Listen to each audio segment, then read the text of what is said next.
Aku masihlah Indonesia. Catatan buat emak. Di hari kesekian, tanggal kesekian, bulan kesekian, dan tahun kesekian, aku masihlah Indonesia. Mengenalkan diri dengan dada membusung, menanggalkan duka yang sesak di dada, meski detak degup jantungku ini lebih rintik dari biasanya. Ya, akulah Indonesia. Dan orang-orang menodong kepalaku sambil berkata, malu, aku jadi bangsa Indonesia. Tapi tidak denganku, emak.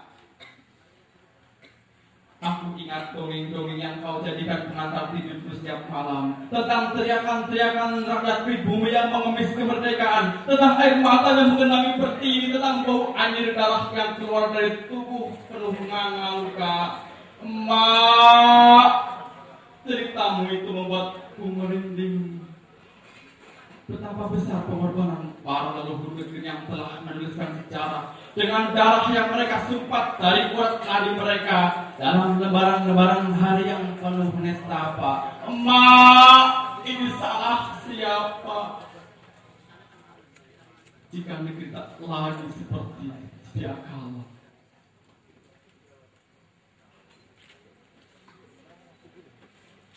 Sepertinya negeri ini negeri air mata, emak. Betapa duka menjadi penghalang paling dramatis dari kesekian fragmen hidup kita, emak. Betapa nasionalisme hanya bersarang di buku-buku sejarah pendidikan dasar. Betapa hukum-hukum agama hanya bersambung pada pengajian-pengajian, dari masjid ke masjid, dari gereja ke gereja, dari kuil ke kuil, dari vihara ke vihara, dari kelenteng ke kelenteng. Selebihnya hanya sebagai ideologi saja, tanpa ada wujud dalam laku dan kata. Emak, aku sakit ketika membaca berita-berita yang menjadi headline di koran-koran tentang air mata yang tak berkesudah, air mata pengemis yang hidupnya selalu gratis, air mata pedagang yang lapaknya digusur habis, air mata si miskin yang hidupnya selalu miris, air mata para pekerja di negara tetangga yang sepulang bekerja pastilah membawa tangis. Juga air mata orang-orang yang tersaingi para kapitalis, para petani yang lahannya dirampas penguasa agraris, dan keresahan negeri yang selalu tebar para teroris. Emak, adakah yang lebih perih dari kesakitan ini? Melihat negeri menjadi sedemikian ngeri, orang-orang berorasi di depan gedung-gedung pemerintahan tentang revolusi, tapi rasa cinta kepada negeri saja mereka tak mengerti. Mak, kenapa pula teka-teki di halaman belakang koran itu makin saja misteri? Tentang masa depan Anda tak mampu diterawang. Kenapa pula orang-orang lebih suka membaca ramalan bintang? Apakah mereka tak lagi percaya kepada Tuhan?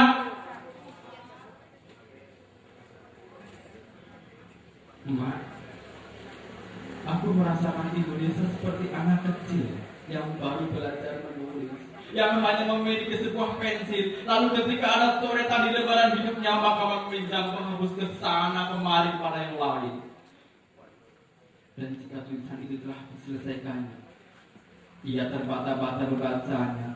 Lalu seorang guru dari negeri tetangga membantu mengajarinya cara mengeja. Oh, emak, seperti itukah Indonesia saat ini?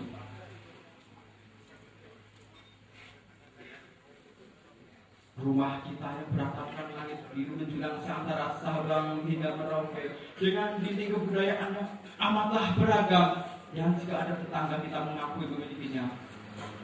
Mereka orang-orang yang pandai berorasi itu langsung naik pitam dan seolah-olah berjuang mengambilnya, dengan nasionalisme yang bersarang pada bibir mereka semata. Juga dengan hamparan rumput hijau menjadi alas tempat pembaringan kita, tempat bersujud dengan segenap doa di dada, tempat kita memacu jantung dengan harapan yang kita tanam selama ini. Emak,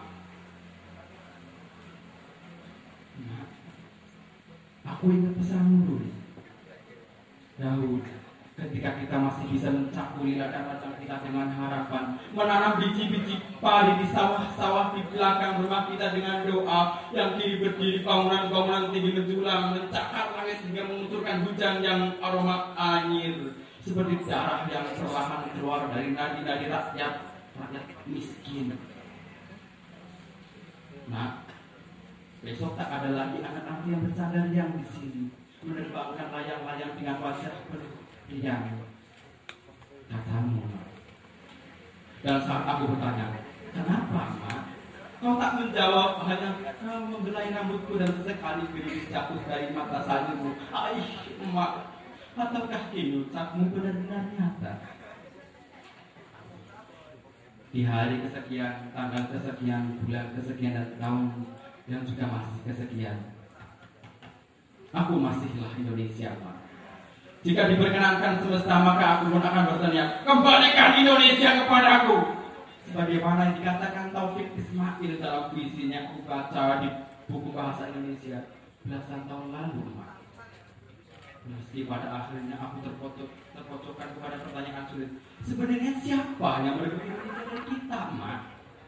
Bukankah mereka sendiri yang tak pernah mengawali tidur dengan dongeng-dongeng sejarah? Bagaimana mereka tahu kalau negeri ini bukanlah negeri ini? Mak, sejarah memanglah setumpuk daun-daun kering yang memenuhi pelataran masa silam, yang selalu kita mencoba menyapunya dengan air mata, tetapi waktu berbicara sesuai apa yang ia kehendaki.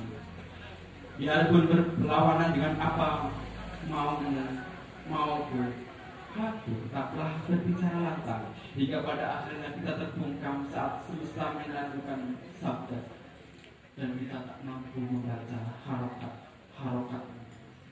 Tapi sejarah juga setubur, Mak, yang jika kita rami dengan segenap doa, maka akan menetap harapan dari rahim malam. Sebelum usai kau membacakan cerita-cerita pengantar itu, sebelum aku beranjak menadakan doa dalam sembahyang,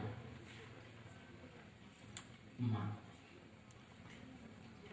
jika burung-burung masih mengicaukan kesedihan negeri, maka lebih baik ku tutup saja sangkar dalam batinku ini untuk berteriak mewakilkan semesta tentang kebahagiaan yang masih bias warnanya. Lantas kita punguti daun-daun yang jatuh di pelataran rumah kita, dan kita menenunnya dengan air mata, lalu kita buat layang-layang darinya. Kita terbangkan agar cakrawala mendengar ritih doa yang belum juga ada jawabnya. Aku akan ikhlas menjadi batu-batu di sungai kepedihan yang tetap memenuhi lumut kesetiaan, menunggu arus menyudahi langkahnya, hingga mimpi kita tentang negeri ini akan bermuara kepada laut yang sering kau ceritakan pada Mak. Aku ingin menjelma kata-kata dalam bait-bait lagu perjuangan, agar setiap anak-anak sekolah menyanyikannya. Aku merasakan indahnya kesakitan karena cinta. Biarlah air mata tetap sebagai air mata untuk negeri ngeriku, Indonesia. Pondok Pena 2012.